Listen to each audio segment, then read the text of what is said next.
Algo que escuchamos día a día en los medios de comunicación es cómo está aumentando el riesgo país.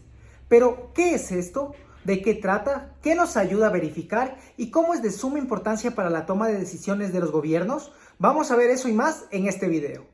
Se debe aclarar que los políticos siempre tratan de utilizar la cifra del riesgo país a su conveniencia. Cuando el riesgo es muy elevado, las personas intentan atacar a los gobiernos que lo están manejando. Pero cuando en cambio tenemos una cifra baja, los gobiernos de turno intentan con esta cifra manipular a cómo lo percibe la gente y que su gestión está siendo correcta. En caso contrario, cuando esto no le conviene al gobierno de turno, simplemente prefiere no mencionarlo. ¿Por qué? Porque si no se van a dar cuenta de las malas actuaciones que están teniendo, como es hoy en día en el caso de nuestro país.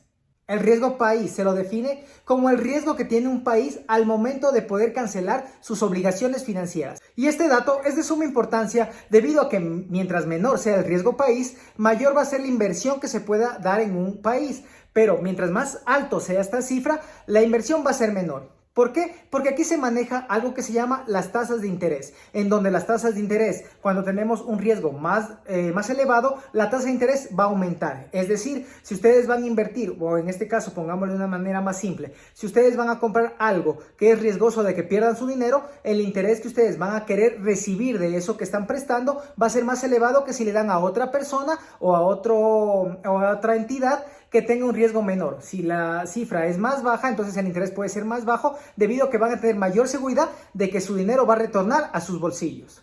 Sin embargo, como mencioné con anterioridad, los gobiernos siempre intentan manipular no solo este dato estadístico, sino diferentes datos y índices con la finalidad de poder alzar su nombre y su gestión, debido a que se tiene que ver desde un campo global más amplio. No solo tener un riesgo país bajo significa que inmediatamente la inversión va a venir, porque tenemos que dar diferentes condiciones también para que esa inversión se pueda producir en el país. Pero no solo eso, si va a entrar inversión en tu país, tienes que ver que esa inversión, de dónde viene, qué te va a dejar en el país, qué recursos puedes utilizar y sobre todo en un largo plazo, cómo esa inversión se va a seguir redistribuyendo e invirtiendo continuamente como ciclo dentro de tu país para que no simplemente llegue la inversión de capitales fuertes o use los recursos o use lo que diferente necesite como mano de obra y se la lleve después al dinero a otros paraísos fiscales o a otros lados. Por eso es una cifra muy importante, pero no es la única que manda en el mundo de la economía ni en el mundo de la inversión extranjera. Ahora, algo que le gusta hacer al gobierno de Guillermo Lasso es comparar las estadísticas actuales con las anteriores,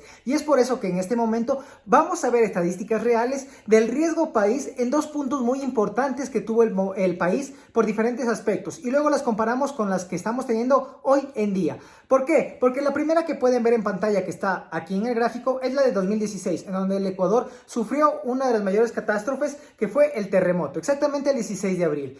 Cuando esto se presentó, el riesgo país aumentó debido a que estaba en la incertidumbre de que iban a ser invertidos los fondos públicos para ayudar a sanar lo que estaba ocurriendo en el país, y que iban a dar en ese momento el gobierno prioridad a enfocarse a ayudar a las familias ecuatorianas y no a pagar las deudas. Y sí, así como suena, en muchos casos este indicador también va en beneficio solo de la banca internacional y de ciertos grupos económicos, porque claro, cualquier persona decente diría, si tengo tanta cantidad para invertir, tengo que hacerlo en mi país si está sufriendo algún problema grave, no en la banca extranjera. Pero bueno, ese es un punto como podemos ver aquí alto. Sin embargo, el siguiente punto que también podemos observar es en el año 2022, cuando hubo el paro indígena, donde también se vivió una incertidumbre de gestión política y económica, que el Ecuador perdió mucho dinero, pero a la par se encontraba con muchos problemas sociales que el gobierno no solventaba, que luego intentó manipular en mesas de diálogo que no sirvieron para nada, y de la misma manera los mercados internacionales empezaron a ver al Ecuador como simplemente un país en donde no había una estabilidad y no se sabía qué podía ocurrir,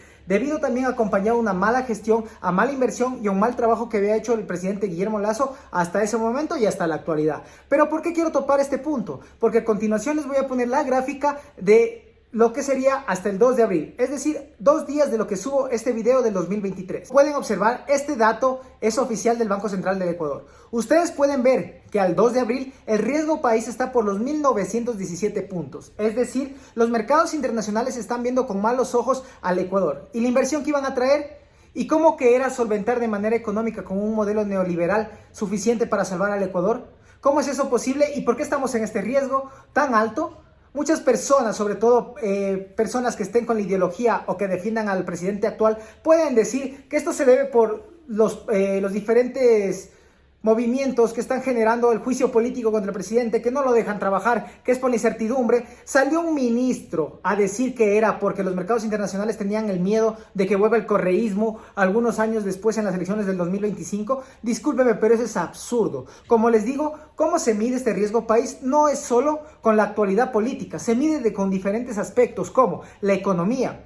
¿Qué tan sustentable va a ser el país a un largo plazo? Y hoy en día esa sustentabilidad no existe porque no hay una inversión que genere un modelo económico a futuro que dé buenos intereses para que se puedan saldar las deudas. Estamos aumentando las reservas internacionales ¿para qué? Según el presidente, para los ecuatorianos. Pero si no se hace un modelo económico acorde a la gestión que se necesite con una evolución económica continua, simplemente esos fondos después van a ser retirados para pagar la banca internacional. Porque eso es lo que les interesa, tener una buena alianza con el FMI o diferentes entidades.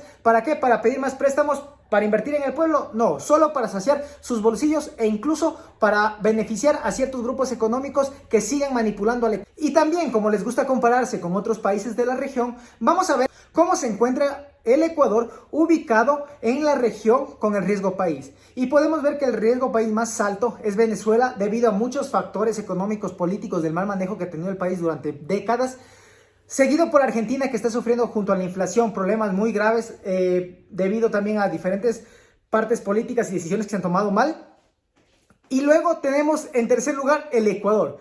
Es decir, tanto que decían que nuestro Ecuador iba a estar en un paraíso, que iba a ser algo magnífico, en el riesgo país estamos 3 de toda la región, de todos los países que hay en América, somos el número 3 de riesgo país. Esto tiene mucho que dejarse analizar y mucho que ver para que las personas no se dejen convencer simplemente por lo que digan las cifras. ¿Y por qué lo menciono? Porque en su momento, cuando había una cifra de 928, el actual presidente manipulaba esto para decir que los mercados extranjeros no querían venir. Y si es verdad que hay una relación entre más alta la cifra, menos inversión, también hay que decir la verdad. Por más que estuviera baja la cifra del riesgo país en la actualidad, nadie quiere invertir en el Ecuador. Incompetencia de nuestros gobernantes, la mala gestión y el poco interés que tienen por generar un modelo sustentable con el tiempo. Con esto hemos visto una manera general de qué es el riesgo país, cómo actúa en las economías y sobre todo cómo se encuentra el Ecuador, para que de esta manera no se dejen manipular y también al escuchar sobre este tema sepan o tengan idea de qué es. Con esto me despido, nos vemos en una próxima.